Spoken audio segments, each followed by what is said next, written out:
Welcome back, everyone, to the Warcamp broadcast. I'm Serj, and as always, I'm joined by Sheposaurus. How's it going, man? Good, man. Today we got a real special guest joining us, Talli, the guild leader of the Goblins Worker Union, also known as GWU. If you spend any time on the destruction side of Return of Reckoning, chances are you've heard of her. GWU has built a reputation not just for being one of the largest North American guilds, but for helping players learn the game, improve their skills, and find a real sense of community. And that's exactly what we're diving into today. What it takes to lead a guild at that level, how you create a space where players grow, and why community matters so much in an MMO like this. Talli, welcome to the show. We're really glad to have you here. Yes, welcome. Thank you. Hello.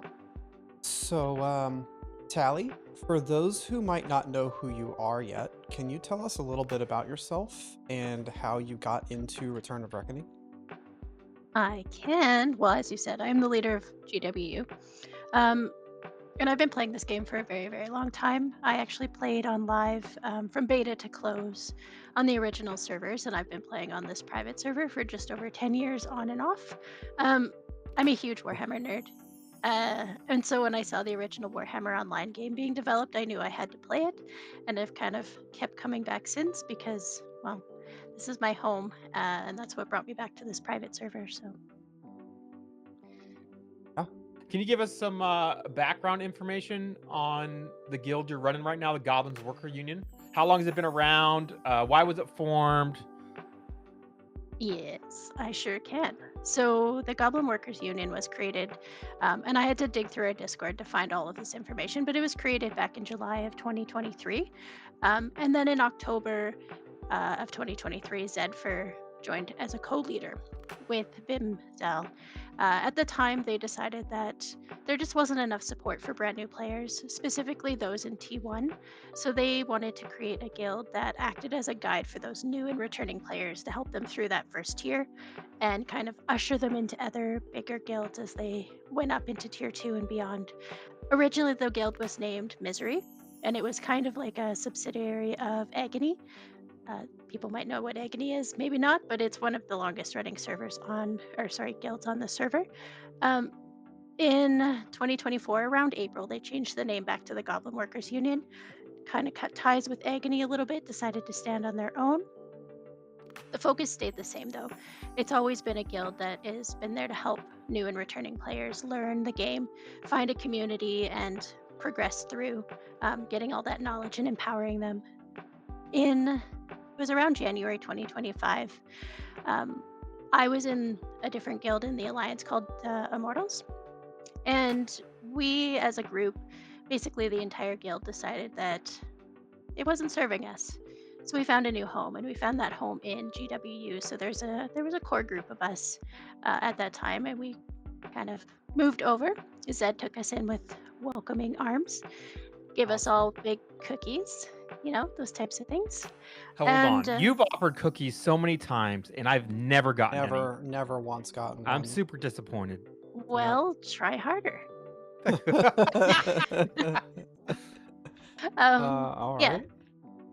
So, I mean, we were there for a while. The guild kind of grew really big, really fast, and at that point, it was really hard to manage. And Zed was the leader, and Sin was the co-leader at that point, and they both realized that this wasn't something that they could sustain.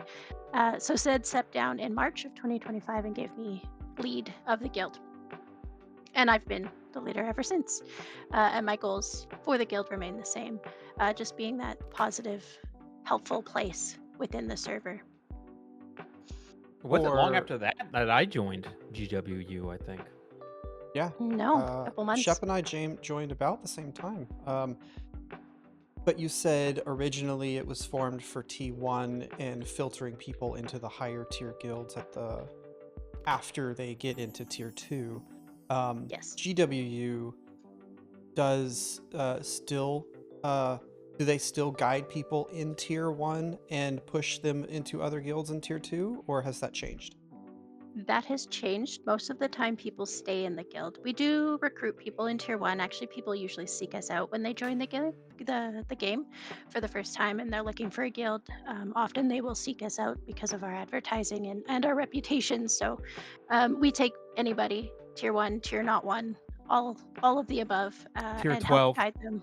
Yes, tier 12, chapter 23, all of those, and guide them through. And I mean, of course, they're welcome to move into other guilds that suit their playstyle better than the Goblin Workers might, but they're also welcome to stay. And we find that quite a few people stay.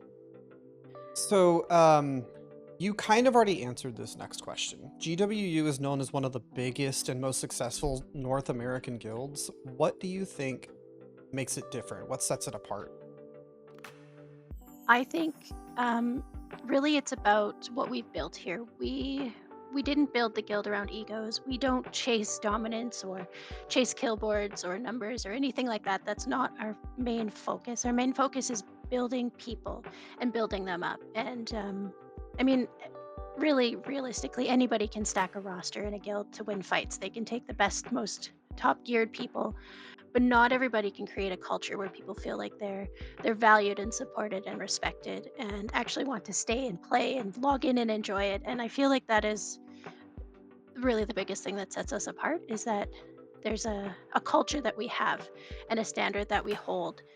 We invest in our players. Like, we have our guild bank full of stuff for people to take as they need it, whether it's pots or linnies or anything like that. um, but we invest in those players, and we expect people to show up for each other and for the guild, and you know to play the game. Oh yeah, Yeah, I know. I've taken full use of the guild bank to get the talismans and stuff I need. But I always throw stuff in there too. I yeah. feel like everyone in the guild that has stayed after growing up and learning how to play in the guild has really put forth an effort to, hey, let's do this chapter 22 or do these things, and if I have extra, I just throw it in the guild bank for everyone else to use. Um, Oh so yeah. it's a great All community. of the extra things that the guild gets from doing all of the events goes into the bank. All those 24 talismans for players that get full Sov or Dark Promise sets. It's take it as you need it. But yeah, it's helped a lot of people. I've definitely used it a few times for when I first started playing the game. At this point, I'm a little bit more self-sufficient, so I can put in more than I take out. So that's definitely a plus. Now, Serge asked about what makes GWU one of the biggest and most successful NA guilds. We had Saigon, um, co-worked on Fisk UI, uh, leads leads some pretty competitive guilds, and he kind of told us what his idea of a successful guild meant. What's your idea of a successful guild, Tally? So to me, a successful guild is one where people really feel like they belong. They have a place to go and learn and improve over time. They feel like it's worth logging in. It's not just a chore. They're not just logging in for, the raid nights or warband nights or whatever that is. They're logging in to actually play the game and be with each other and around the other people that are in the guild. And I mean, of course, winning fights and topping on the charts is a big part of the game, It's the but only that part of the comes and game. well, I guess so. Just saying. um, but that comes and goes, right? But it's the culture that stays in it. That's what lasts, and that's, to me, what the successful part is The having a social culture part. that's there. The If people, multiplayer part of massively multiplayer online. Yeah, the yes, the community, the social community. aspect. I know that's what Um, got me to stay. Good, because to me, that's the successful part, is all the people who come to me or to the other officers and say, "Hey, like, I really appreciate this. I really appreciate what you guys have built. I love logging in. I appreciate that you guys help me." That's how I define success. I mean, Yep. what kept me coming back was the promise of cookies, but I Still just haven't keep gotten being them. disappointed. Well, we can And arrange that after. as we all know, I don't eat cookies. She promised me steak, and I still haven't gotten Yes. that. I will send you steak and I will send Shep cookies. You're So, gonna have Send to me give beef your jerky. address and I get to be a creep. so Talli, what does, well, let me rephrase. How do you balance leading a large guild while still keeping that welcoming feeling and supportive environment? Yes. So The hard that question. balance it is a hard question, and that balance is equally as hard to obtain. It doesn't happen by accident. We all put a lot of effort into it, whether it's myself or the officers or the almost officers, the help and gets, and the picket line bosses. We can't just really rely on vibes and put a post in the Discord and say this is what we expect of you, but we have to be clear about those expectations and we have to model that behavior, which is why I've chosen the officers that I have and why I keep you guys around and dangle cookies in front of you to keep you around, um, because I needed people who could model that behavior, of the different aspects of GW and what I wanted other people to take from it. So I guess really to summarize it, it's about being accountable and being welcoming, but also modeling that behavior ourselves. And that's how we are able to do that with So, how I do guess you we're kind of a hold? larger team. This is kind of off the whim question. How do you hold your officers accountable? I yell at you guys all the time. No, just kidding. Um, I guess really it's about, again, setting out those expectations and calling you guys out when I see things that are. And she has called us out.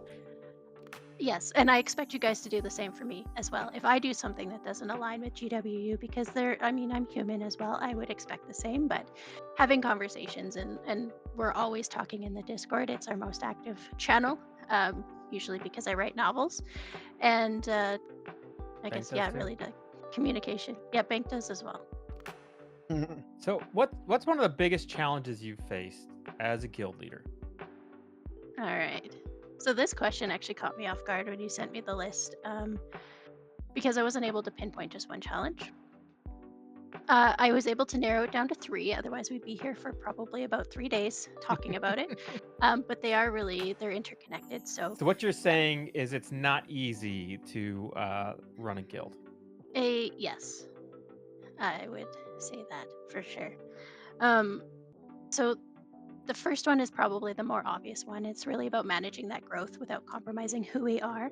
And I've seen so many other guilds where they get really excited and they start recruiting and then they explode and then all of a sudden they can't contain all of the personalities and the egos and they can't maintain the culture that was the reason that they founded the guild in the first place. And that's a huge problem. It's a huge undertaking. I mean, we're currently sitting at 495 people, I think, at this point. It's been like that And for a year, right? Up e- and down, up and down. That's what it yeah, feels like. and we And seem to regularly. it's Mhm. for it's not exactly 495 people. Like there's a couple of alts, so I'd say it's an active player base of like 200 different people.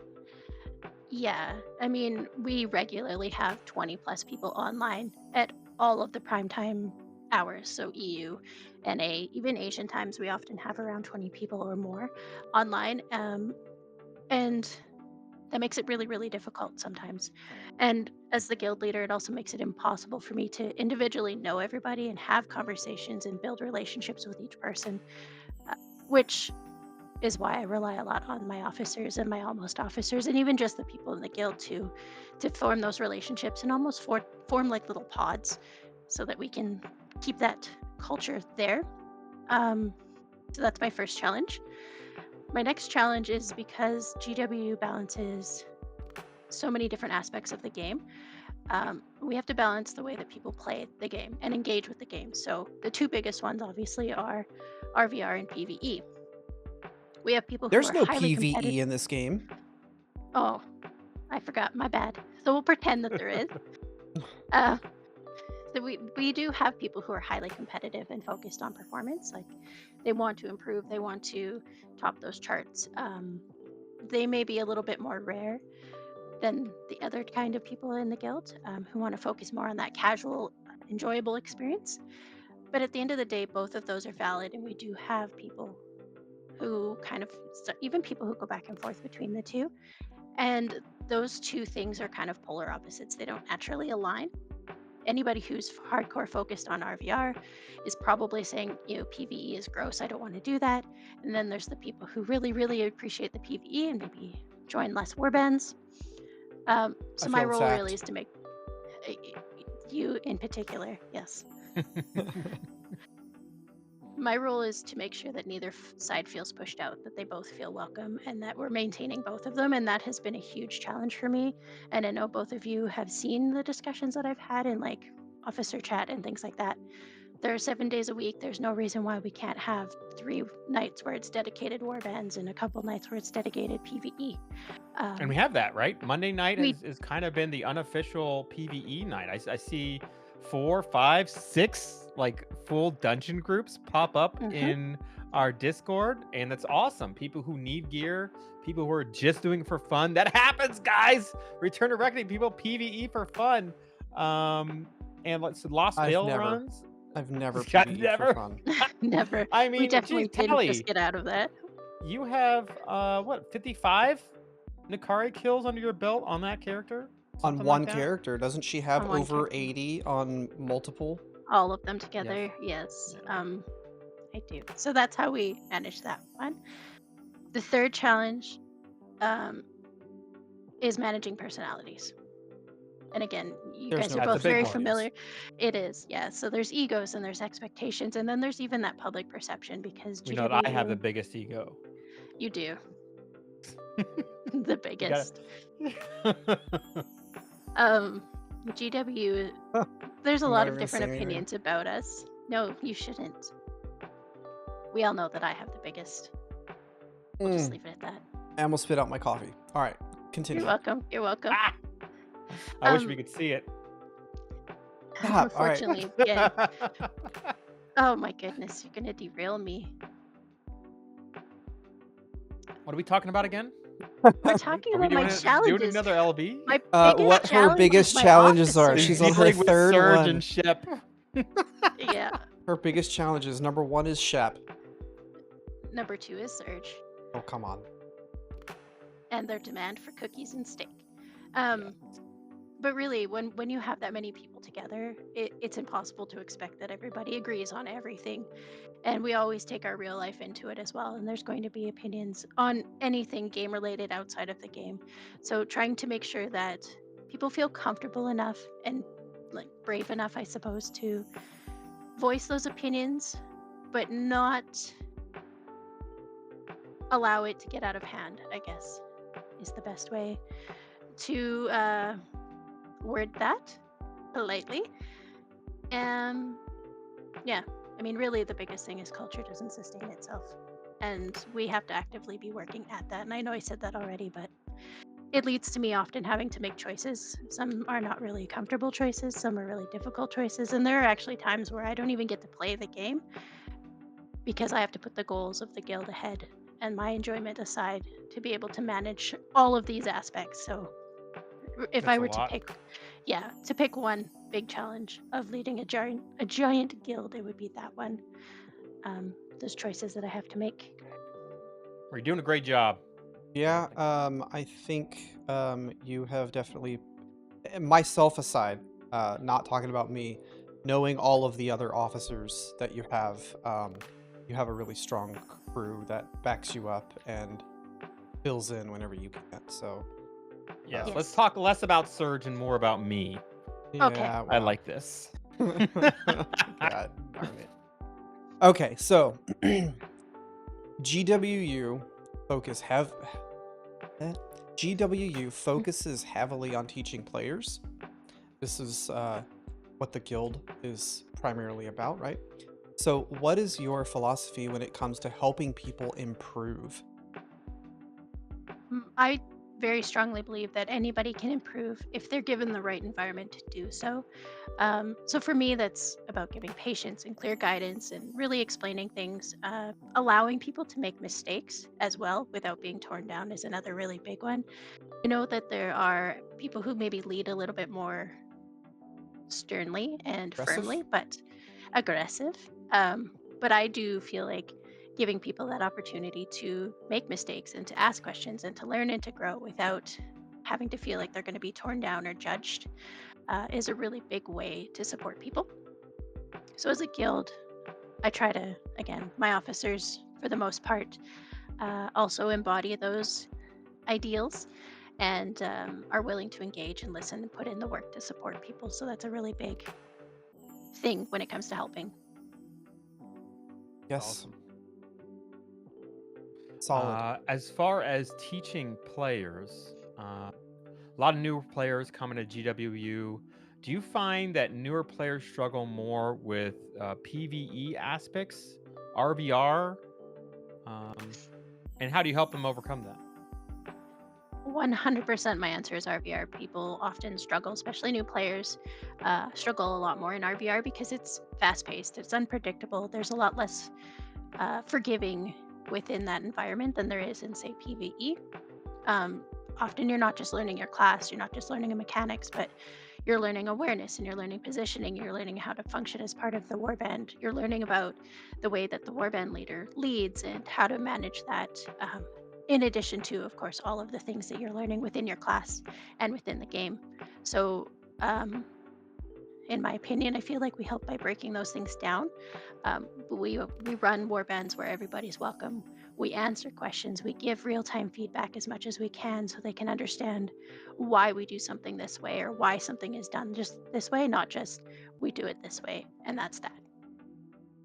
Yeah.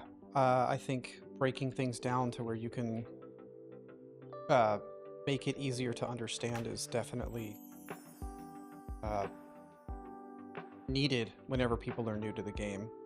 I remember back to the time that we did our war bands with Only, and he was explaining why he was calling certain calls instead of just saying, okay, we did something wrong here. This is what this is what he did. He said, we did something wrong here. This is what we did wrong. This is how we fix it. This is what we did right, and this is how we can get better. So those types of explanations definitely go a long way instead of just saying, you failed and you need to get better. Instead of just pointing a finger, just openly talking about everything. Definitely Yeah. helps people learn. And I've been in those environments before, and I mean, for me, it wasn't too much of a big deal, but I know that not everybody flourishes in that environment when you're being told, just do better, stop sucking, all of those things. Yeah, And it works for a it's lot of people, but but it doesn't though.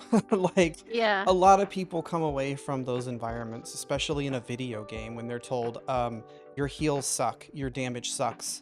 I know why we're not doing good. Look at the numbers, without saying what you can do to get better. It doesn't It doesn't help the necessarily situation motivate. at all. Right, it doesn't motivate Like, people to uh, get better when you tell them you suck instead of no one's saying playing to suck, right? no. Everyone wants to play, unless you're enjoy. Rift Magus. eh, So Well, everybody wants to be good. Everyone wants to contribute, and like people see them contributing and be like, "Oh yeah, good job."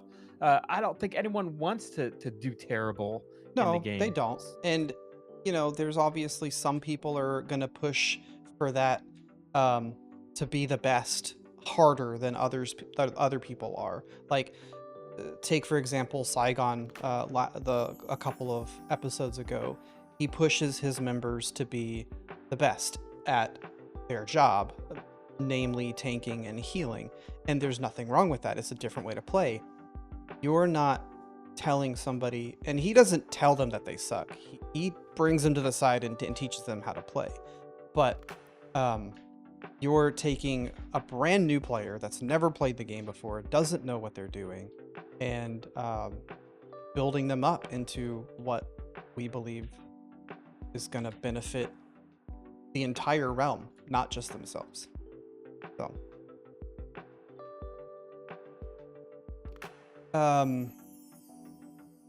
that kind of leads us into this next question, right? What's something you wish more players understood about their class and their role? So this question took me off guard as well. And it's probably going to be a Talli hot take because Hot it's takes are not. good. Uh-oh. Yeah. Hot takes are good. So many players focus on the flashy parts of their class, but really ignore the fundamentals or they overlook them. Things like positioning and awareness, and again, that teamwork. I find that there's so many people in this game who play for themselves. It's like having 24 individuals in a warband instead of a group. Um, they focus on outperforming, or they focus on topping charts. But at the end of the day, that isn't what makes a good warband. That's not what's going to be successful, and that's not going to be what makes you a top player or outperform. It's about understanding your role as the bigger picture and being able to execute that consistently. Um, I can top charts, not to humble brag or anything like that, on whatever class that I'm on, but it's not because I'm chasing those numbers. It's not because I'm chasing Positioning. kills. It's about working with the whole warband and the team. Um, but like I said, there are so many players out there who they chase being on the kill board, they chase topping the charts, and they do so at the expense of the warband or themselves. Um, Prime examples, I've seen many new docs who just want to top charts. They just want to be at the very top of the healing charts, and they'll run into the middle of an engagement all by themselves in Kane's refreshment and then die. And sure, you might top the charts that way, but now you're putting pressure on the other healers in the warband. Somebody has to res you, somebody has to cover for you, and yeah, You're sure, you top you're the charts, putting but at what I cost? run into the middle of an enemy warband I all was the going to time. use, yeah, the next example was tanks who run into the back lines or into the enemy warband ship. And what they're doing, Hold up. I meant on my dock. well, you do that too. But I've got a shield. Well, you were But right. I I'm a have a tank. I'm shield. a tank and a You're a healer. tank. You're a tank. Oh my You're just god. missing my taunt. Right? But when that That's happens, like if a tank is out there, yeah, sure, they're soaking up all this damage, but they're not guarding their target. Their target can't get to them. They're not holding the line on the rest of the group. They're not buffering against the incoming damage from the whole warband. They're just on their own. And they're they're not working as part of a team. And I guess really go back. I wish people understood that charts and meters are very useful tools, but they're not the full story. They're not an indicator or not a the good only point. indicator of performance. They don't capture things like whether you're properly positioned, whether you were guard swapping, whether you were able to clutch save somebody, or take pressure off a warband. You were able to peel away from an engagement. You're able to apply the pressure at the right time or punt a different guard target away, things like that. Making space for the warband as a whole to succeed. Instead, most people are focused on their own individual performance. And every class, every role, every player fits into that larger system. Again, you're not 24 individuals in a warband, you're an entire group. You should be functioning as a unit, not 24 individual people. So that's my hot take. I don't I think don't that's a think that's hot a hot take. take. Yeah, it's not a hot take. It's the conversations I've had, I don't know. So we've talked a lot about how GWU takes in new players and brings them up, teaches them how to play, helps people go through the PvE, the dungeons, the war bands, teach basics. Can you share one of those moments where you saw someone really grow under GWU's guidance? Other than myself. No, I can't. I'm just kidding. I I'm see. Like I'm kind of like Chuck Norris. I didn't need to grow at all. I was It's true. You just you just born came out kicking of the ass. gate. You logged in and you were perfect. I Don't tell don't. him I, that. I already did. It's on recording. It is. Even if it's I'm gonna true. play it over and over. Soundboard that. Perfect. It's gonna be his nightly. Okay, go ahead, tell me. I don't want to use a specific example because there's been so many, and I don't want to accidentally call somebody out and not call somebody else out. So I just want to say overall that this happens a lot. We see it a lot, and it's one of the most rewarding parts about leading the guild.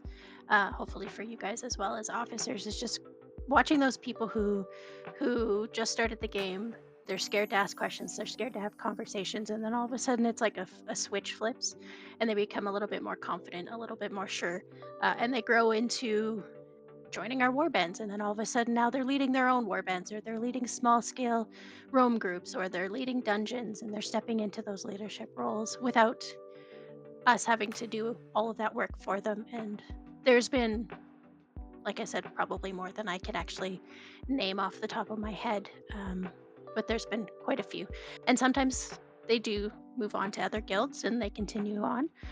There's quite a few people who currently lead warbands right now or lead small scale who started in GW and moved on. But there's also lots who stayed. Yeah. And that's fine. I mean, that's fine. You know that they that's kind of how the guild was put together, right? In the Yep. beginning, to bring up new players, and if they find they want to move on to another guild that maybe is more competitive or something, they can do that. There's Yep. no issues. We play with a lot Yep. of people who have joined, played with us, and left for other guilds, and they still come hang out in the Discord. Absolutely. No pressure. And I I kind of was like that about GW. It I makes was the basically going to say the same thing. social umbrella a lot bigger than Yeah. just our guild, I've always just our looked at alliance. us. I've always looked at us as almost like a potential stepping stone. Um, like people don't have to leave, obviously, but if that is, we're part of that journey, that they need somebody to help them gear up and learn the game, and then they want to move into something more competitive or more sweaty. That perfect, great. I'm happy. And I think that's not to say that we don't have some of that aspect as well. I know, like middle of the day, Kills runs a band Well, it's that's middle not of the day for necessarily all us. GW, right? Middle of the day for us, and it's 60 plus, you know, and he does work, right? Yeah. So it's not that we don't have it; it's just not the focus. You hit the nail on the head there. Very, very happy with the performance of the guild, and how we are contributing to the overall war effort on Destro. But to shift to overall Destro, why do you think the game being a safe space is important to you? So, for a lot of people, this isn't just a game. It's a place where they come to connect to other nerds, to decompress, to take a break, Whoa, to whoa, who you escape. calling a nerd? You're a Me. nerd, Okay, Serge. Get okay. out. All right, Yeah. all right. You just proved my point. So thank you for that. Rude. But yeah, so like people log in to escape from their outside of the game lives. And that really only works if they're able to come in somewhere and feel respected and safe. If they don't have that, people will often feel disengaged or they'll leave entirely, or like I said, they'll only log on for those certain things. Whereas it's important to me that we have that safe space. I mean, the reality is, as much as we probably want to pretend, the majority of this community isn't teenagers with unlimited time. It's not young people. We're all adults. Most of us are 30 plus, probably 35 plus. We have careers, we have families, we have We're old. responsibilities. We're old. Real life stresses that we carry Whoa, every day. y'all are rude. You're the But oldest one here, sir. well, So when they log in, they often do so to unwind, right? To shift gears, to be part of something. And I can't imagine anybody logs in to be torn down or to experience the oh, toxicity. So absolutely not. And there's no no. reason for people to be breaking other people down, um, in a video game. I understand people get frustrated. I don't mean to steal your spotlight here, but I completely agree. You can get frustrated, but it's a video game, and if you don't like the way that somebody's performing, either ignore them and move on, or maybe take them to the side and say, hey, like, can I help you? Like, Well, I for one like it when you talk dirty to me, Serge. all right, buddy. I'll try to make it a point to do so. And see, this is an example of the welcoming atmosphere of GW if you'd like to join. So in GWU, how do you actively create that safe space? How do you keep it safe? it kind of goes back to something I said earlier. It's about being very clear about what the expectations we have from people. So we have our guild expectations, how we expect people to represent the guild publicly.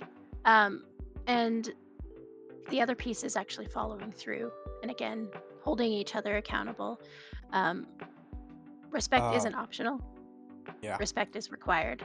I'm sorry. I have zero tolerance for people being disrespectful that are in GWU. If you are in Mhm. GWU and you're being disrespectful, uh, this is your one and only warning. It's not gonna be met with happy Serj. And we don't like not happy Surge.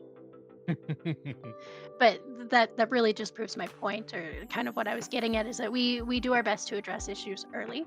We have direct conversations. We don't ignore the behaviors that are undermining the community. We will call people out. um, and I know, like, I have on more than one occasion, both of you have on more than one occasion, even the other members of the guild will do so. um, it, it really, it's about creating that safe space, but it's not about, I don't like using the word soft, but it's not about being soft. It's about being consistent and acting on Why those did you say behaviors, that because word? I I would know. I would say that, Friggin'. policing your own, it's Mhm. not a soft thing. Um, it takes a lot of courage to stand up and be like, hey, what you're saying isn't right or nice. You're tearing this guy down. Stop it, or Yeah. else. Stop it. That's not a soft thing to do. Oh. Yeah. And I think that's Uh, great that GWU does that. I've seen that from a lot of members. mhm. Not even not even helper gets, just members like, hey, Members. chill. Yeah, and that modeling is part of the things that we expect. But also recognizing that, again, sometimes we come in with those out of game frustrations and maybe Mhm. aren't realizing that we're projecting it into the game. So being able to have those conversations and talk respectfully and supportively and call people out, and ideally not be rude about it, And not just to hold make grudges sure. afterwards. Yeah, Understand that people have bad days. Yeah, yeah, we're not dwarves, all of us. after all. uh, well, I don't know, some of us might be. This, yeah. Yeah, but we hold everybody accountable and responsible for that. It's not just an officer's thing, it's not just a Tally thing. um, we all expect everybody and call each other out when those things are occurring. Yes, Talli is not afraid of me. Not afraid of anybody. Have you seen the community change over time? And if so, how? Yes and no. I mean, with any long running game, there's always going to be shifts. New players come in, veteran players leave, veteran players come back. Um, those are all things that happen. Um, even just in the way that we run, like as a server, run warbands or do this or talk to each other, there has been some changes, some for the good, some for the bad. I would say that Destro's in a weird place right now. Um, we're not super nice to each other, and I don't know if it's like that on order because I don't have an order character. But in the time that I've been here, um, in this iteration, it's been about 2 years since I came back to the server. There definitely has been shifts that I've noticed, not necessarily in a positive way, but that's why we're here as a guild, to counter that and to try to make change. So Yeah. Goblin's Worker Union, to shift a little bit from community, they support everything from PvE to realm versus realm to achievement hunting. I know you're creating an achievement hunting guide, aren't you? I sure am. How do you cater to such a wide range of playstyles? Because we have such a big player base, it's not too difficult. As I had said earlier, we almost see people forming into these little pods or these groups. So they often, like, if they join around the same time and they're all running the dungeons together, they become these little tight knit groups. Um, and sometimes they let people in, sometimes they don't. But that's kind of how we support that, is by allowing that to happen. And then also, I have a number of officers who have different preferences for what they like to do. Like we have Gudgy, who is incredibly sweet and incredibly knowledgeable, and he loves to just log on and support people and answer questions and do crafting and stock the vault. We have Serj, who runs a lot of PvE. We have Banks, who Nope. runs warbands, and Sin, who runs warbands. Sorry, Serj doesn't run any PvE. We have Shep that Can't likes prove to it. come in and just have the Do biggest CPAS ego and be the things. best. Yeah, yeah. So I just and kind of then talk to everyone. it's true. And then we have our different ranks. So we have our picket line gets, who are more RVR focused, and then we have our help and gets, who are more PvE focused. So I have different groups of people who help in those areas based on their own personal interests and what they want to get from the game.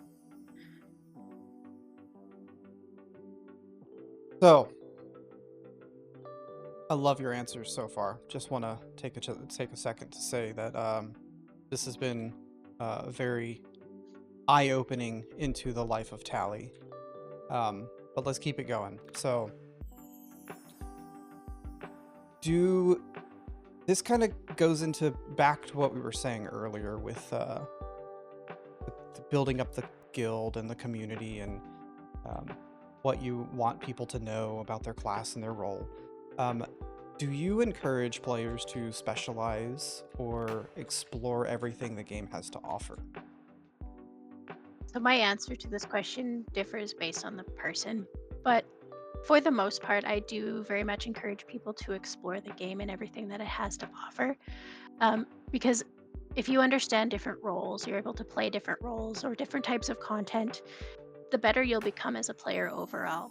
Um, but at the same time, I do recognize that that's not everybody's goal, that not everybody wants to be the best player, not everybody wants to learn all of the different roles. So I would never tell somebody to do one or the other, although I personally would encourage people to really explore and see what's out there. And you may not want to spend hours in going and clicking on shinies in random zones and explore that. That's fine. But maybe you want to try a dungeon, or maybe you want to try a healer instead of a tank, or whatever that is. And I hope that we're able to encourage people and support them to do that, answering those questions, because at the end of the day, that'll make everybody a stronger player. Yeah, I agree. I always encourage people when they're first starting out in the game to try out different classes and different roles and see how they like the differences in this. This MMO handles those roles differently. Tanking in this game is not as straightforward as it is in other MMOs. So I encourage people to try different things all the time. So I completely understand and agree with that point. So in order to wrap all of this up, got a couple more questions for you. What keeps you passionate about the game after all of this time? You said you've been playing for 10 plus years.